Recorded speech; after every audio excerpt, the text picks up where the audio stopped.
பசி சத்யான்னு ஒரு நடிகை கேள்விப்பட்டிருப்பீங்க. பசி அப்படின்னா ஆர் துரைன்னு ஒரு டைரக்டர், அதுக்கு முன்னாடி நிறையா படம் அவங்க நடிச்சிருக்காங்க.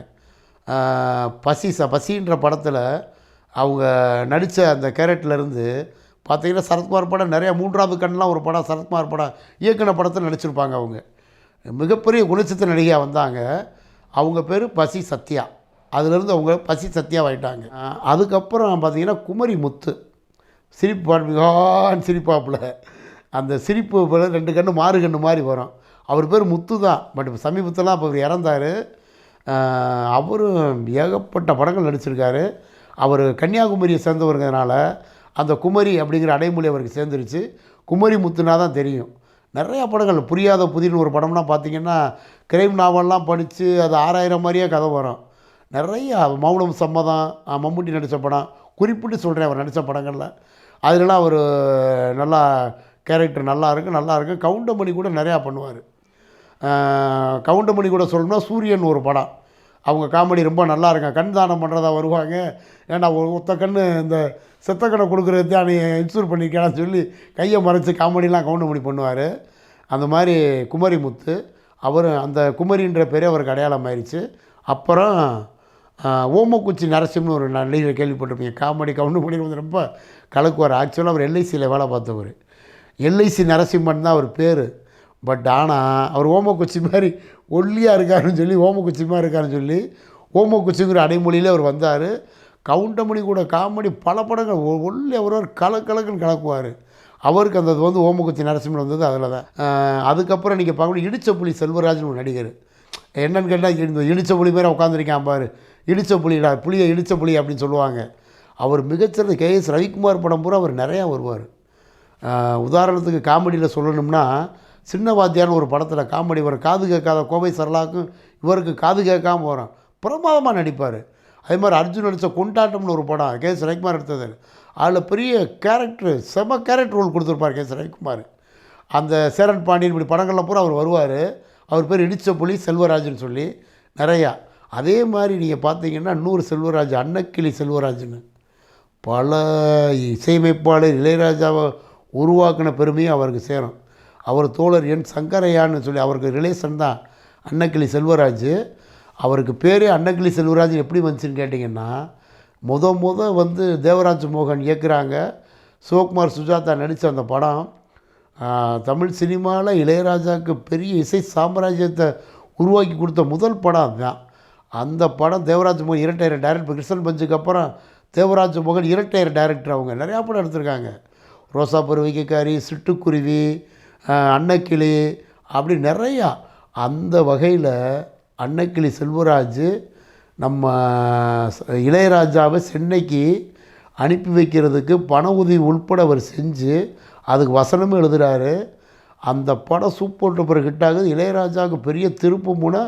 உலகமே வியந்து பார்க்குற இசை ஞானி, இன்னிசை இளவல், சிம்பொனி அமைச்சது அளவுக்கு பிள்ளையார் சொல்லி போட்டதுன்னா அன்னக்கிளி செல்வராஜ் தான்.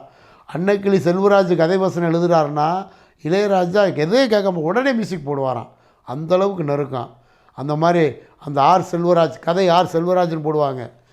16 வயதில் கதை கூட அவர் எடுத்தது தான். 16 வயதில் படம் ஆர் செல்வராஜ் கதை தான். கதை கலைமணின்னு போடுவாங்க, வசனம் செல்வராஜ். அந்த மாதிரி வரும். அந்த மாதிரி அன்னக்கிளி செல்வராஜுங்கிற அடைமொழி அது அங்கேருந்து வந்தது தான். அதே மாதிரி பார்த்திங்கன்னா ரவின்னு ஒரு நடிகர். அவருக்கு நிழல்கள் ரவி அப்படின்னு எப்படி வந்துச்சுன்னு கேட்டிங்கன்னா, பாரதி ராஜா நிழல்கள்னு ஒரு படம் எடுக்கிறாரு, அதில் அறிமுகமாகிறாரு. அந்த நிழல்கள் படமே ஒரு அடைமொழி ஆயிடுச்சு. அப்புறம் மிக அற்புதமான நடிகருங்க. கேரக்டரு, அதாவது எஸ்வி ரங்காராவ், எஸ்வி சுப்பையா, அந்த காலகட்டங்களுக்கு அப்புறம் டெல்லி கணேஷ் ஒரு டீம் வந்தாங்க. டெல்லி கணேஷ் நிழல் கேரக்டர் ரோல் அவ்வளோ அற்புதமாக விஜய், அஜித் இப்போ ஜென்ரேஷன் வரைக்கும் நடிச்சிட்ருக்கார் அவர். அவருக்கு அந்த அடைமொழியில் வந்து நிழல்கள் ரவிங்கிறது அங்கே தான். அடுத்து ஒரு முக்கியமான நடிகர் சந்திரசேகர். ஒருதலை ராகம், இங்கேயும் ஒரு கங்கை, அவர் நடித்தது பாலைவன சோழ, பல படங்கள் இருக்குது. அந்த இதில் அவருக்கு வாகை சந்திரசேகரன் எப்படி வந்துச்சுன்னு கேட்டிங்கன்னா, அவர் சொந்த ஊர் வாகை குளம். நம்ம கருமாத்தூருக்கிட்ட உசிலம்பட்டியிலேருந்து வர்றதுனால அந்த வாகை குளம்ங்கிறது வாகை அப்படின்னு போட்டு வாகை சந்திரசேகர் அப்படிம்பாங்க. திமுகவில் இருக்கார். இப்போ எம்எல்ஏவெல்லாம் சீட்டு கொடுத்து எம்எல்ஏவும் இருந்திருக்காரு. அவர் எப்படின்னு கேட்டிங்கன்னா, திமுகவுக்கு அப்போ 80, 84 காலகட்டங்களில் பிரச்சாரத்துக்கு போனதில் ராதிகா, வாகை சந்திரசேகர்லாம் முக்கியமானவங்க. அப்போ எம்ஜிஆர் இருக்க காலகட்டங்களோடு திமுக அதில் பிரச்சாரத்துக்கு போனவர். அவர் மிகச்சிறந்த அறிவாளி வேறு, நல்ல தொலைநோக்கு பார்வை கொண்டவர் கூட. அற்புதமான நடிகருங்க. நடிக்கிறதுல அற்புதமாக குணச்சித்திர நிழல்கள் ரவிக்கு இணையாக குணச்சித்திர நடிகர் அந்த வாகை சந்திரசேகருங்கிறது அதுதான். அதே மாதிரி சூளமங்கலம் சகோதரிகள் அப்படிம்பாங்க. அந்த சூளமங்கலம் சகோதரிகள் அப்படிங்கிறதுல ஒரு பின்னணி பாடகி ஒருத்தவங்க வந்தாங்க. சூளமங்கலம் ராஜலட்சுமி. சூளமங்கலம் ராஜலட்சுமின்னு ஒரு பாடகி. அந்த ஊர் பேரே அவருக்கு அடைமொழி ஆயிடுச்சு. அதே மாதிரி சொல்லலாம், பறவை முனியம்மா, கொல்லங்குடி கருப்பாய் எல்லாமே அந்த வகையில் தான். கொல்லங்குடி கருப்பாயெல்லாம் பார்த்தீங்கன்னா ஆர் பாண்டியராஜன் படத்தில் ஆண்பாவத்தில் வருவாங்க. சமீபத்தில் அப்போ அவங்க இறந்தாங்க.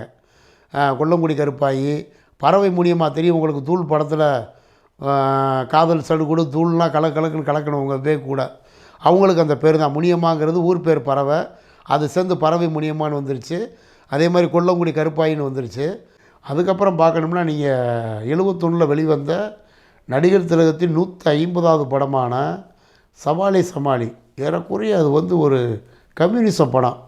அது ஏன் அதை சொல்கிறேன்னு கேட்டிங்கன்னா, அந்த படமே கதையே வந்து ஒரு விவசாயி, ஏழை விவசாயி ஒரு நில சுவார்ந்தார மகளை கல்யாணம் முடித்து கொட்டத்தை அடக்கி அவங்கள தொழிலாளி வர்க்கத்தை இணைய வைக்கிற ஒரு புரட்சிகர சோசியலிச கருத்துக்கள் கொண்ட ஒரு படம். அதை எடுத்தவர் யாருன்னு கேட்டிங்கன்னா மல்லியம் ப்ரொடக்ஷன்ஸ்னு எடுத்தார். அவர் மல்லியம் ராஜகோபால்னு சொல்லி. அந்த மல்லியம் ப்ரொடக்ஷன்ஸ் வச்சு பார்த்தீங்களா, அந்த படம் ஹிட்டான ஒன்று அந்த மல்லியம்ங்கிறதே ஒரு அடைமொழி ஆயிடுச்சு. மல்லியம் ராஜகோபால்னு சொல்லி மிக அற்புதமான படத்தை எடுத்தார். கலைச்செல்வி ஜெயலலிதாவும் நடிகர் திலகமும் இணைந்து நடித்த படங்களில் குறிப்பிடத்தக்க அருமையான ஒரு படங்கள் அதுவும் ஒன்று.